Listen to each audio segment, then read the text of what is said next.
Hey, it's your friend and host, Courtney Turek, and welcome to Bold Moves, Confident Choices, the podcast where we own our path, make fearless decisions, and get real about what it takes to turn bold ideas into reality.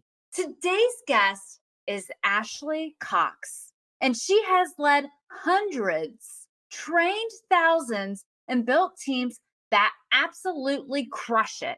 From retail floor to boardroom doors, Ashley is a leadership force with 20 plus years of experience at brands like J. Crew, Kroger, and now she's all in helping women to rewrite the rules, own their power, and lead with purpose.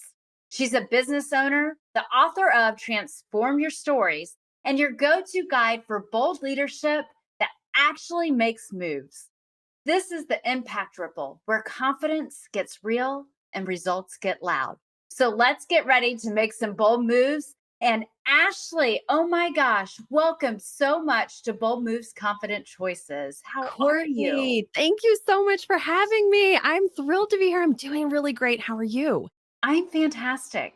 We've connected before, had an amazing conversation, and I just had to share you with the community because you have so much goodness to give to all of us. Oh, thank you so much for saying that. Like minds seem to find each other, I think, in this world. Isn't that, they say, like minded individuals all congregate to each other? So, Ashley, let's jump into learning a little bit more about you. Yeah, I'm happy to share. As you mentioned, I've been in leadership and management of people and teams for 20 plus years, and I've led teams that span demographics, that span age ranges, that span experience levels, the new hire all the way to the seasoned senior executive. And I think that there's always that commonality is that everyone just wants to be seen.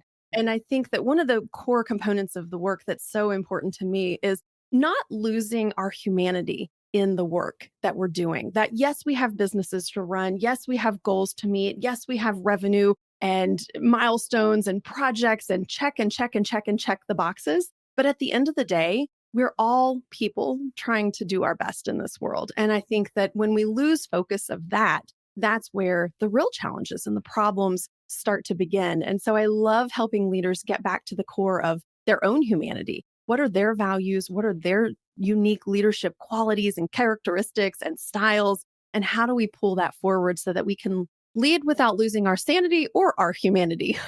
Which is so easy for leaders to do, right? There's Mhm. pressure, there's stress, you have deadlines to meet, goals to hit.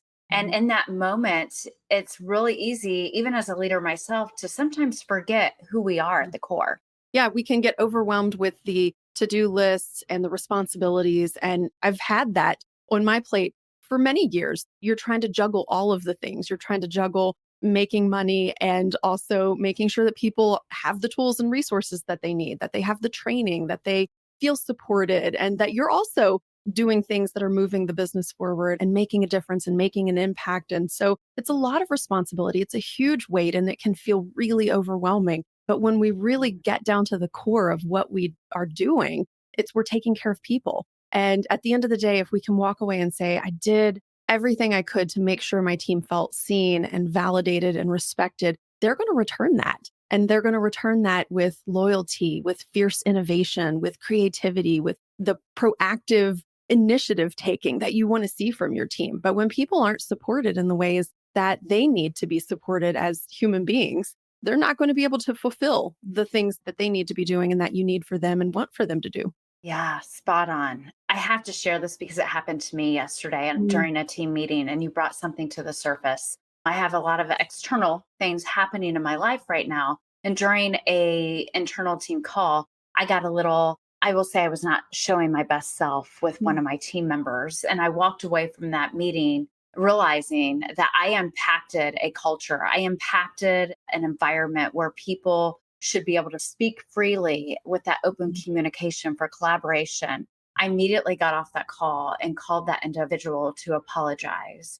And at the end of the day, I then followed up with an email to the team apologizing for my behavior mm, because that's not the culture we want to set. It's not mm. the tone we want to set. And I needed to set an example through myself. Yeah. Thank you for sharing that. And thank you for Yeah. leading with humility, because I think that's one of the core traits that is the hardest one to overcome, is eating our ego.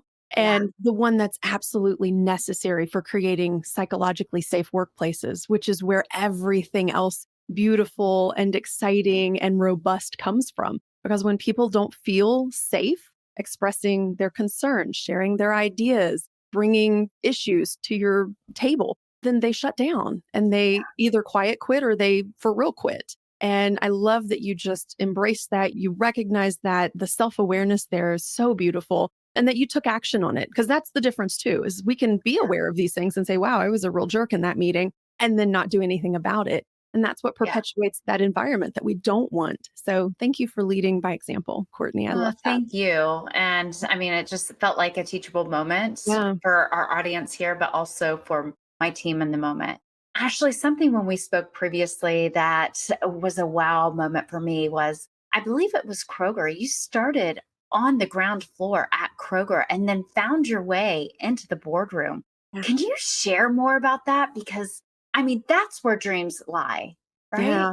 Yeah. I really truly thought I was going to be a Kroger retiree.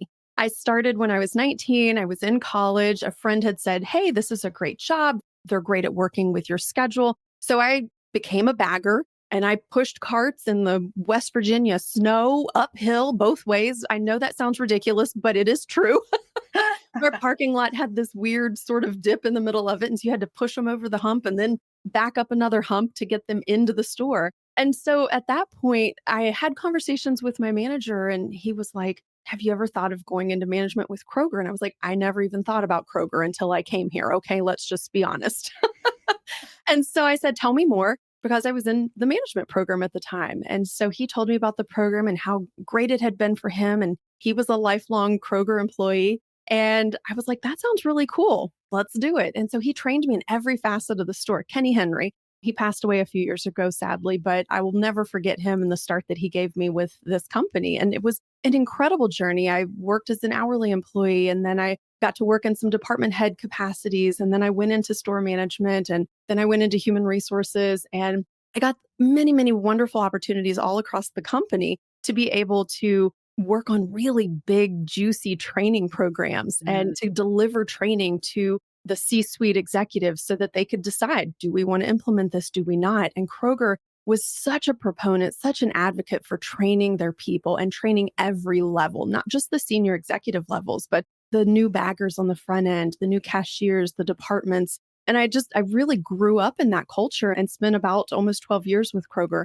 And then my husband's job took us away and there were no opportunities. And that's when I landed at J. Crew. But I really truly thought that I was going to stay there. But when I went to J. Crew, that had to be one of the biggest growth periods, aside from starting my own business, that I had experienced in my corporate career. Because even though I had moved departments, I had moved stores, I had moved divisions, I had worked across the country, it still was within the context of one company. And when I went to a new company, wow, eyes wide open. I had no idea what I was missing out on, understanding that not every company functions like this. Not every company has the same values, the same priorities. So that was a really explosive growth moment for me. Wow, I could only imagine, Ashley. And when you say it was an explosive growth moment for you, in Yeah. what capacity? It really challenged me to think outside of the Kroger bubble that I had been in, that there were different types of work that were being done in different companies. And so that the training and the philosophies that I had become so accustomed to at Kroger didn't fit. It was like trying to whack a square peg into a round hole. And so I had to really kind of open my mind to what other training tools and methodologies, and how could I work with a group of people that had vastly different roles than the ones that I had worked with previously? Because at J. Crew, I worked on the manufacturing and the customer call center side. And at Kroger, I had worked primarily with the retail side. And so it was a very different environment, very different needs, very different demands. The manufacturing environment specifically was like that sort of rote behavior that you've got to do the same tasks over and over and over. And how do you keep people motivated? It's Right. very different than a department where tasks are changing daily, sometimes hourly. And so it really pushed me out of my comfort zone and allowed me to grow in new ways by creating new thinking patterns and observing different behaviors and being able to be adaptable and flexible. So, speaking about pushing boundaries and going outside your comfort zone, Ashley, what would you say was that big, bold, pivotal moment in your life that took you personally or professionally to the next level? It has to be when I started my own business. I didn't even know anything about having a business. My husband's job once again had moved us. And that's when we landed in Tennessee, which is where we are currently. And I was like, I don't want to keep having to get these corporate jobs and going through the interview process and having to learn a whole new company. What if I just did this on my own? And who was I in for a rude awakening? If I thought moving from Kroger to J. Crew was an explosive growth moment, starting my own business was next level. So there's a thing I always tell people, Courtney, I think you're going to like this. I feel like business years are the same concept as like dog years. For every 1 year in business, it's 7 years of like learning, growth, experience. Couldn't agree more, especially in startup environment. You are Oh, spot on. yes. And you don't even think about all the things you're going to have to learn and Yeah. challenge yourself in. And one of the biggest things for me was fighting the mind garbage, what I like to usually call toxic stories, which is what I talk about in my book, Transform Your Stories. Fighting the toxic stories, like, do I have enough experience? Do I even know what I'm doing? Like, I need a grown up to be in charge of me. I don't know. What did I do? And so a lot of that was really being able to overcome those toxic stories and realize that I had something valuable to offer. And at the time, when I started my business was actually 9 years ago this week that we're talking. So very excited. Thank Congratulations. That's you. fantastic. Thank you. Thank you. And I started my business as Sprout HR and I offered HR consulting. And I didn't know that all these small businesses were out there and that they were existing online. I was so entrenched in the corporate world that it wasn't even a thought. I knew main street shops, right? You had your Mhm. local bakery, you had your artisan shop, you had these little businesses, but I had no idea people were doing all of this stuff on the internet. And 9 years ago, I mean, think about the difference in what the internet looks like today versus 9 years ago. I mean, we didn't have Twitter, we didn't have TikTok, we barely had Facebook, right? Instagram was kind of the hot new kid on the block at the time. And so it was really an opportunity to explore what are these businesses needing? How can I step in and support them? And so many of the things they were doing were just illegal. And so I was like, oh, you need me. I believe it. Yeah. Just because, Yeah. again, what's kind of a startup is cowboy world. It's It's totally Wild cowboy. West. It No one totally. knows what they're doing. Yes. And they're all trying to learn from each other. And so Yes. when one person does it wrong and they do it really big and loud wrong, then everybody's like, oh, that must be the right way. And off we go. Right. Of Yeah. course. So I was coming in with my lasso, kind of going, whoa, come back here. Don't do that. You're going to get in trouble. The IRS is not going to like that. The Department of Labor is definitely going to come to get you. And so I was one of the very first, if not the first person specifically focused on micro businesses in the online space offering HR consulting. And I learned a lot really, really quickly about how to do business and how to talk to the people doing business, not in my corporate jargon and Yeah. speak, but in a way that they could understand and that felt approachable and it felt like somebody cared and not like somebody was Yes. just out here trying to like beat you over the head with a hammer. Right. Well, I want to take a few steps back, Ashley, Mhm, because I mean, this is a very big, bold, confident moment in your life to go mhm, into business on your own. Your husband gets a new job, you move again. But why? What beyond that made you say, mhm, hey, I'm going to take this leap for mhm, myself, for me, mhm, my family? mhm. Yeah. I was tired of the corporate grind. When I worked in the corporate world, I mean, I was working 80 hours a week. Mhm. And there were a lot of days I was coming home in just ugly, ugly tears, ugly crying, like tears Yeah. and snot rolling down my face because uh, it was just always feeling like everything was on fire. Everything Okay. was difficult. Everything was reactionary. Everything was, like I said, it was a very different environment going from Kroger to J. Crew. And they both had pros and they both had cons. And Right. I'm a very proactive person. I like to avoid potential situations down the road. And so that wasn't very much in alignment with my personality in the last job I was in. And so I was like, it's got to be something different. And as a matter of fact, I sometimes forget this. I actually had a different business before I started my HR consulting business because I literally ran all the way away from HR. I started a photography business. I was like, Really? yes. So maybe this is part of my bold moves journey is that I literally left corporate, started a photography business. That's where I learned about all of these small online businesses. And then I closed that down and started Sprout HR 8 months later because I saw that there was a need for what I could do and I could do it in a way that felt aligned for me. Yeah. Yes. Yeah. That's a very big moment, Ashley, you Hmm. shared, because that allowed you to see where the need was and Hmm. to, as you said, bring that alignment back within yourself. Yeah. Help these small businesses be seen, understood, Hmm. heard, Yeah. because it's already scary enough, as you know, being an entrepreneur to Yeah. go all in. Nobody's paying you except the business you find. Hmm. Wow. Okay. Yeah. Yeah. So that was my kind of like side quest, I guess we will call it. But that's where I learned so much about how do I set up a business? What are the businesses that are out there? What kind of support and services can I offer? And so I was in Facebook groups were really big at that time. And that's Mhm. where a lot of the networking was happening, right? And Yeah. so I was in the groups and I would see somebody posting something about, oh, I'm going to hire this contractor and I'm going to make them work this many hours and they're going to work this schedule and they're going to do these tasks. And I've got this job description. And I'm like, hey, just wanted to give you a heads up. Like, I used to do HR in my corporate life. I'm doing product and brand photography now, but what you're saying is illegal. Don't do that because you're treating this person more like an employee than a contractor because you're demanding so much control over what hours they work, when they work, how they work, where they work, all of these things. And they'd be like, oh my gosh, I had no idea.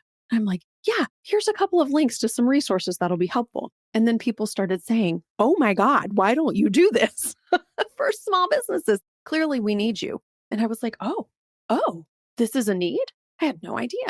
But of course, small businesses need HR Yeah. support. Of course, they need leadership support. These aren't things that they have at their disposal. And if you've never worked in a traditional corporate type of role, if you've never had access to that level or that type of corporate work, you don't realize that there's laws, there's regulations, there's you can do this, you can't do that. And so it was a natural fit for me and to be able to do it in a way that helped businesses be proactive and avoid getting into sticky situations because you could either do these things now and pay a couple of $100 or $1,000, or you could wait until this blows up and now it's a $10,000 problem, a $20,000 problem. Maybe it shuts your business down. Like that was the reality of the difference of let's get ahead of this. And here's the problem that really snowballs out of control later on. And now you need an attorney and you're litigating and you're in court and you're fighting for your business. Yeah.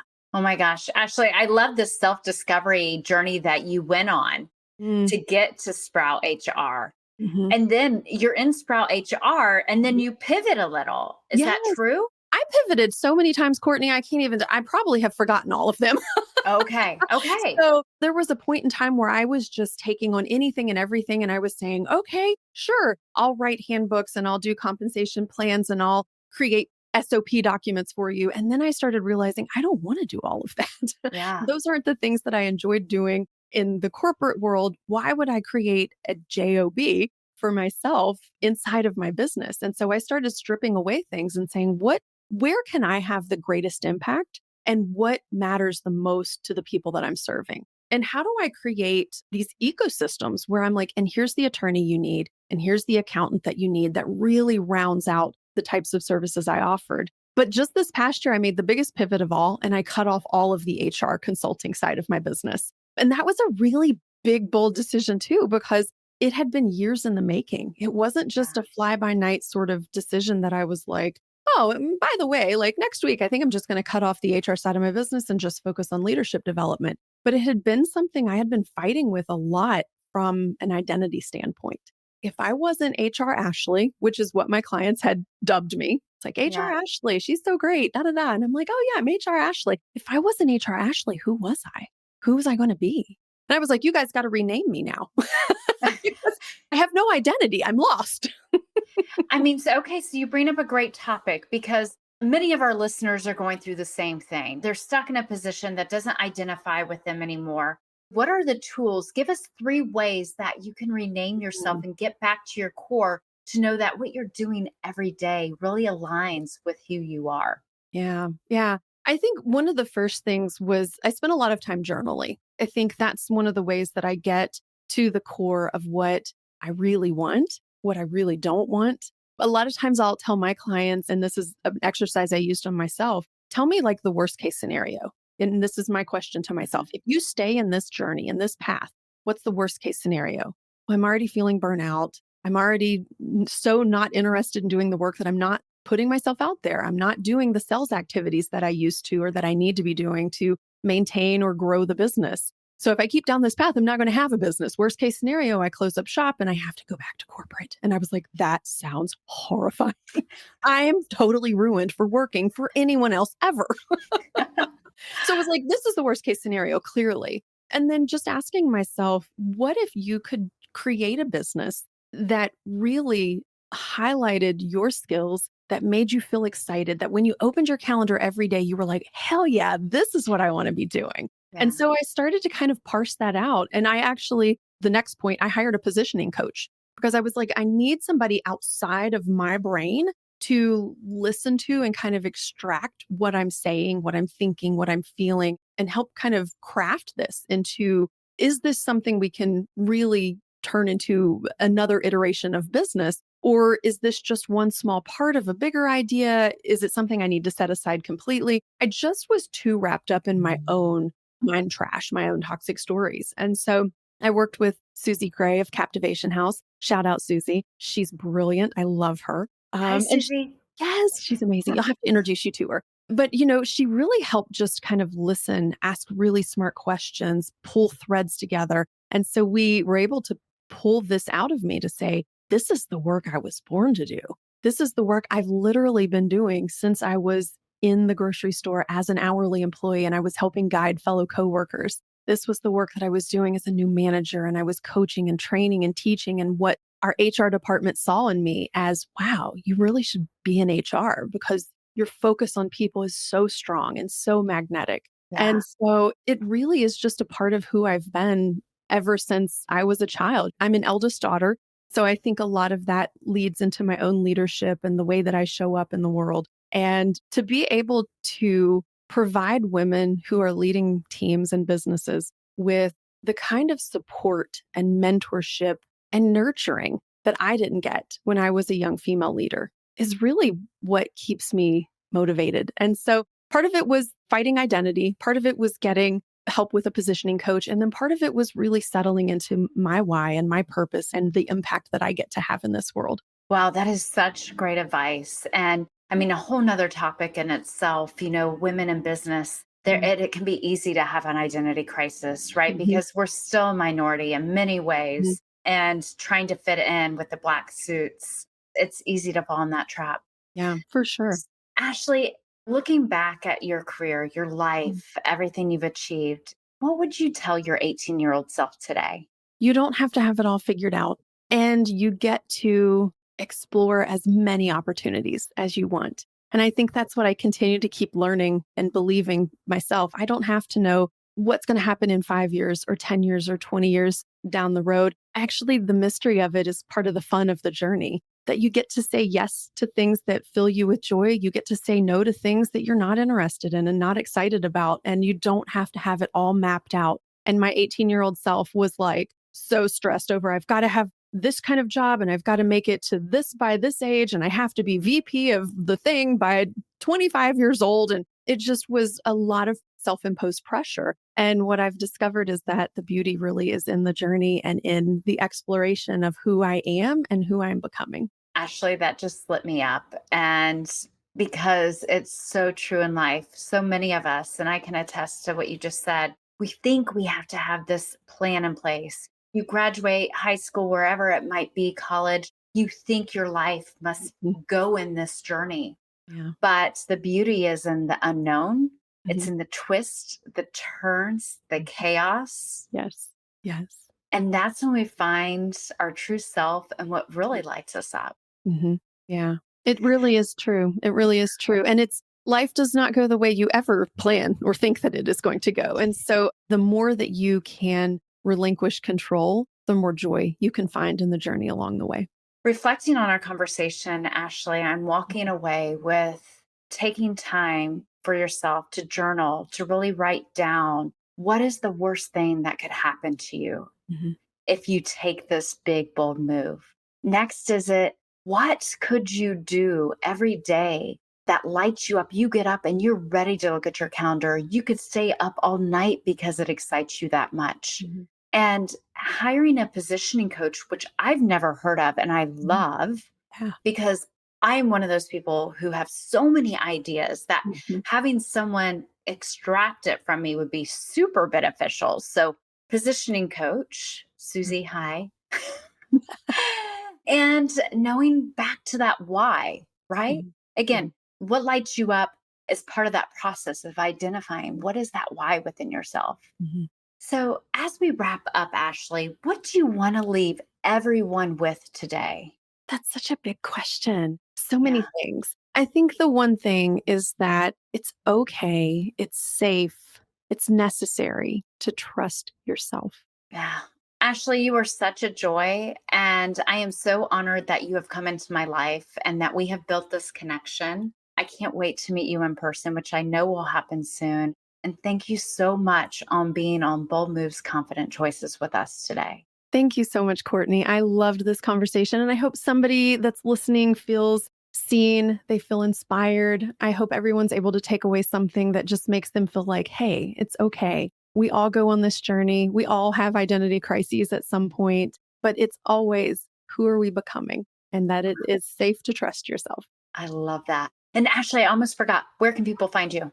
Oh, yeah. I'm ashleycox.co everywhere you go. If you want to learn about my book, if you want to listen to the podcast, if you want to learn more about the Empowered Leader Experience, which is the program that I have for women business owners who have a team but no time, that is where you can find everything. So that's our website, Facebook, Instagram. LinkedIn is a little bit different. It's Ashley N. Cox, but I'm sure we'll have everything linked in the show notes below. But ashleycox.co everywhere you go. That's where you can find me. You got it, Ashley. Thank you again for being here. To everyone in my audience, go be bold, be confident, and be you. Thanks. Thanks for tuning in to Bold Moves, Confident Choices. Remember, the boldest moves come from trusting ourselves and taking action. If you loved this episode, don't forget to subscribe, leave a review, or share with someone who needs a little extra boost to boldness. Until next time, be bold, be confident, be you. Thanks.